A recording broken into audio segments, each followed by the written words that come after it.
আচ্ছা আসিয়া কি ও ছোট না বড়? এইমাত্র না ফেরার দেশে পাড়ি জমিয়েছেন মাগুরার আসিয়া। কিভাবে কখন তিনি মারা গেলেন এবং কি শেষ মুহূর্তে তার সাথে কি ঘটেছিল যা জানলে জানে আপনি অবাক হবেন।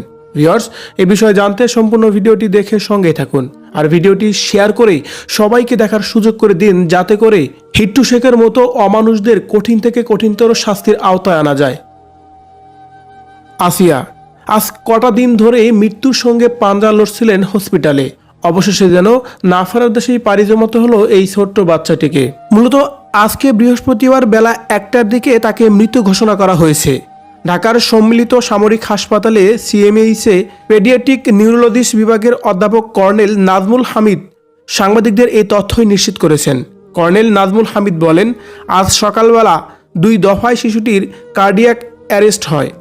সিপিআর দেওয়ার পরও তার হৃৎপিণ্ড ফিরে আসে একবার, কিন্তু বেলা 12টায় তার আবার কার্ডিয়াক অ্যারেস্ট হয়। এই দফায় সিপিআর দেওয়ার পরও তার হৃৎপিণ্ড আর ফিরে আসেনি। বেলা 1টার দিকে তাকে মৃত ঘোষণা করা হয়েছে। তবে এ বিষয়ে বিস্তারিত না জানা গেলেও তিনি যে মারা গেছেন এটা নিশ্চিত করেছেন কর্নেল নাজমুল হামিদ।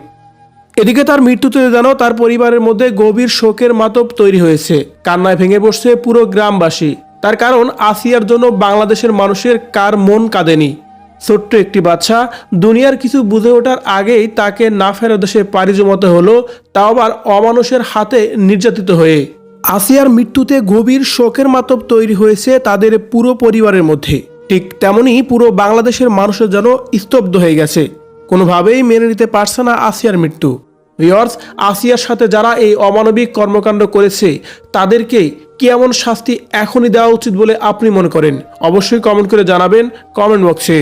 এটা আমরা জনগণ যদি জানতে পারতাম, প্রথমে এলাকার মধ্যেই খাই নিতাম, আমরা তাকে জায়গায় মেরে ফেলতাম। কোনো আইন আমাদের দেখার কাজ ছিল